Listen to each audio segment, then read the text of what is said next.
In the previous chapter, I mentioned that you're going to have to mix in your original content. Now, the question that's probably at the top of your mind is, how do I know which content to produce? Well, there are two ways to do this, like I mentioned earlier in this training. You can try to figure things out on your own and engage in all sorts of experiments, or you can just simply allow your competitors to do your homework for you. I hope you can see which path is the easiest. It should be obvious. If you are sending the very best content on your niche, your original content must be at the same level or better. Otherwise, your followers are not going to take the bait. They're not going to trust your brand. They appreciate the fact that you're collecting all this information, and they're probably going to stick around and follow your social media accounts. However, you can't count on them to do much of anything else. There's really no incentive for them to join your mailing list. Why should they? Your content is not that great. They only need to compare the kind of original content you produce with the other top-notch third-party stuff you're sharing to see your weakness. Do you see the problem here? You have to produce top content if you want your brand to be credible. Thankfully, this is easier than you think. Simply reverse engineer your competitors. Look at their most successful stuff. How do you know? Look at the social media indicators of their content. How many likes do their top content get? How many shares? Is there any other indicator that shows that this content actually has traction? Maybe you should pay attention to the number of comments for that content. Maybe you would want to run a backlink checker on a piece of content and see how many other blogs or websites link to that piece of content. This is how you measure the overall success of any single piece of content, so you can use it as a template, if you will, for your own content. I'm not saying you should rip it off. Instead, I'm encouraging you to use it as a starting point and come up with something so much better. Focus on what works. When you look at your competitors' most social pieces of content, you are basing your own original content on themes and topics that actually work. They have traction with your target audience members. You're not wasting money or time taking wild guesses. This is one of the most common mistakes social media marketers make. They think that they have the best ideas regarding hot content in their niche, so they come up with all sorts of content that they think is just plain awesome, only to fall flat on their faces. I'm telling you, for every 100 pieces of those types of original content, maybe 10 would gain any sort of respectable traction in your niche.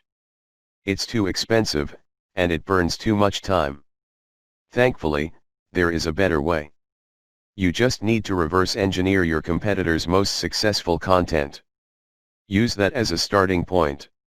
You can adjust them, you can modify them, you can come up with your own variations, but at least you get a head start.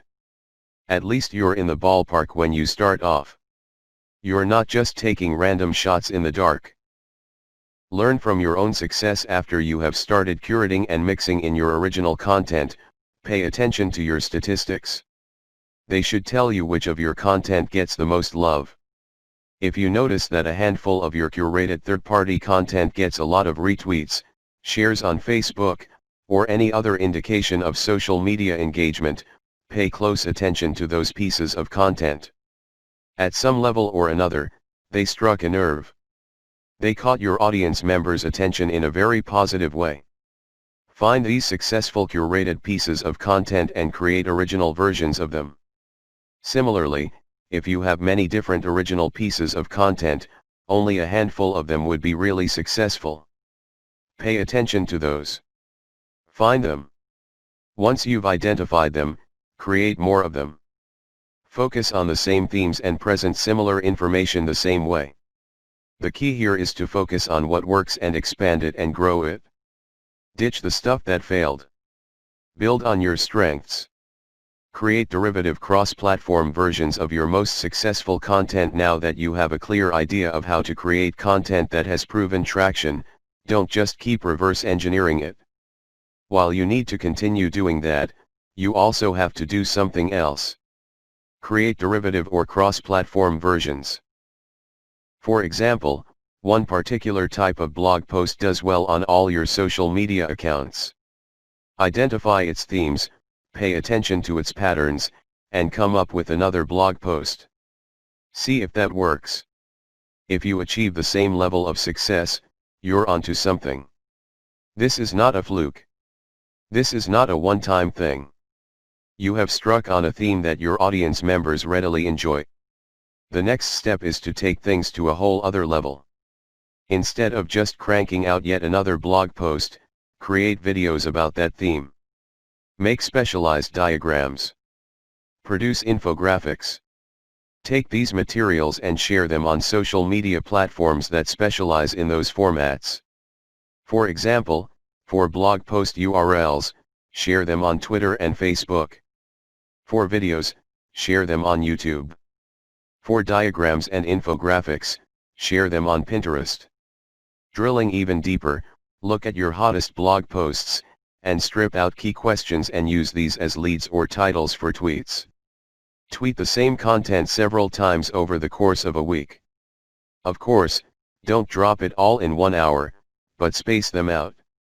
Still, when you use the right questions, you become very visible on Twitter. Pair these with the right hashtags. The bottom line, the great thing about content curation is you save a lot of money, but you are also positioning yourself to build on your strengths. You focus on things that you're doing right, and figuring them out so you can predictably produce successful content. Now, this is not going to happen overnight. You have to keep experimenting until you find the right themes that consistently work with your audience.